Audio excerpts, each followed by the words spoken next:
So we're outside our CACH studios, and good news, it's not raining.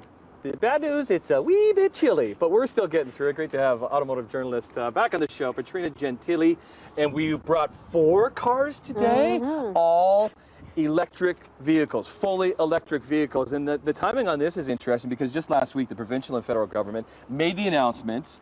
The Honda Canada is going to open 4 new manufacturing plants in Ontario to assemble EVs. That's right. $15 billion investment. This is the largest investment in Canadian history.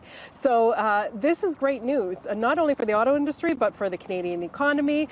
This means that everything is basically going to be built. The EV assembly manufacturing plant, a battery plant, a minerals plant. And what this does is it improves the supply chain for producing these vehicles. So they can get these vehicles to market faster, cheaper, and hopefully when they're actually running on the line in 2028, that means that the prices of those vehicles are going to be less for consumers. We're going to talk about how EV market is doing. Let's get into some of these vehicles. What's the first one here? What's this Honda here, Petrina? This is the Prologue, and this is interesting because the Prologue is Honda's first electric vehicle. They were a little bit late to the party, so what they did was they actually collaborated with General Motors to deliver an electric vehicle. So basically, this vehicle and the Chevy Blazer share the same underpinning. So they have the same batteries, the same motors, and they're similar cars. Very similar. They're just tweaked a little bit different. This Prologue is all-wheel drive with a range of about 450 kilometers,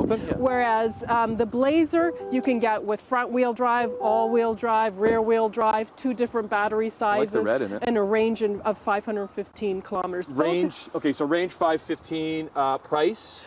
Both around 60,000. This is closer to 60. This is about 57,000. Okay, so that price thing, is that the issue we're not seeing EVs fly off the market more than they are, Petrina? One of the issues, price, but you know, when you look at it, I guess it is cheaper than the average price of a new vehicle, which is around 67,000 for a new vehicle, but that's still expensive. Right. You know, when you're looking at a vehicle in this range, here's the charging port for this, which is kind of cool. It's in the front here. Okay. Yeah, there we go. It's kind of neat.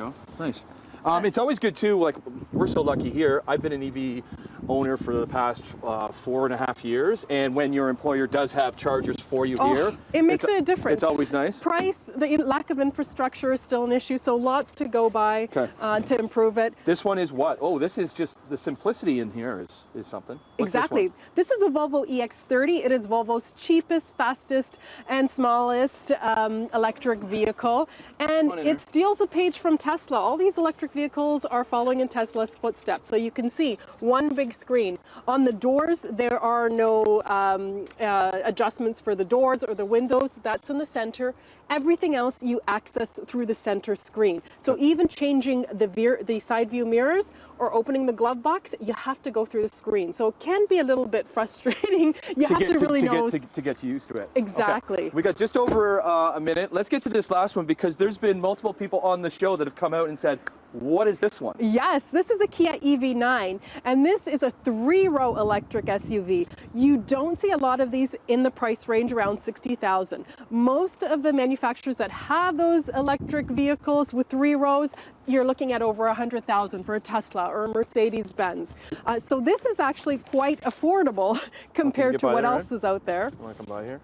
And then you have, like I say, all these cool features inside, lots of technology. This is also rear-wheel drive and all-wheel drive configurations, and it has a range of about 490 kilometers. And this is where our teapot went. I was looking to make a tea for Annette earlier on. I'm just like, who took the teapot? Sorry, Annette, that was me. I stole it. This is cool because it has an adapter here that you would charge right in here, and then you can brew, you know, a cup of coffee. Do a camping trip, something like that. Exactly. So that's a nice little added feature. What's the price on this one? Starts around 60,000. Starts around 60,000. We only got 30 seconds left. So what needs to happen for the EV market to increase? The price needs to come down, the range needs to be improved, and the infrastructure on the public system needs to be improved greatly. Will that happen with all the money that's being invested into it? We will see it. Like I say, you know, with the Honda big announcement, 2028, hopefully about 240,000 vehicles rolling off the line. I think that will lead to cheaper vehicles. Good stuff. more infrastructure. We got to all 4 of them. Automotive journalist, Petrina Gentile. Have a great day. We'll see you tomorrow. Bye. Bye.